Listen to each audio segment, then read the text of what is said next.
So finally I made a kit where you can make your own Oliver Trackmaster shell. This is printed on filament. The face is resin and that needs to be painted. Now there are some accessories. Here is the coral. I usually just add a little drop of super glue and then add the coral. Just hold it a few seconds. Good to go. Same with the logo.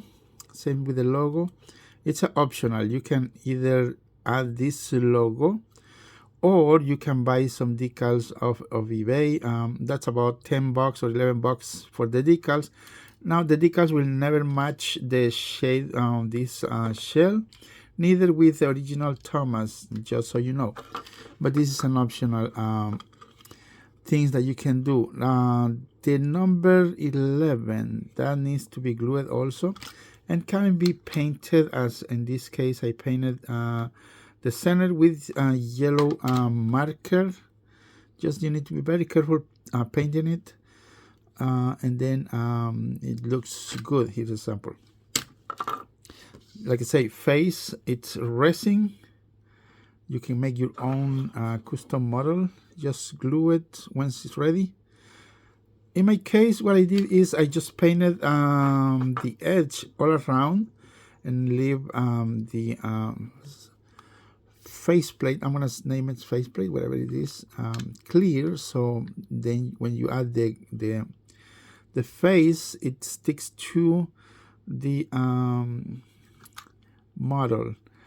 There is something else that you need to do, be aware of. You need to remove that little item lamp, is it called? I think you might want to remove it or just leave it as it is. Make sure the face don't scratch, being scratched by the chin. Once you paint it, it will get scratched, just so you know. But like I say, it looks really nice.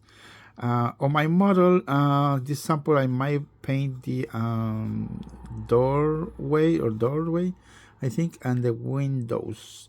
Also, we need to paint this area right here and see how this custom looks once we are done. Also, these little details here and there, maybe it looks good. If you are about to do this, I recommend you to add a clear coat of spray paint, so that way your paint will not bleed all over of these models. There's also, I mean, if you use the marker, I use marker, just be gentle, paint it over these details, and you have more sharp details on this area. But remember, you need to add a clear coat. That's what I do, or just leave it as it is. So this is an optional kit that I'm making. Remember, for Hit Toy, Tomy, and the Mattel models, that fits really cool.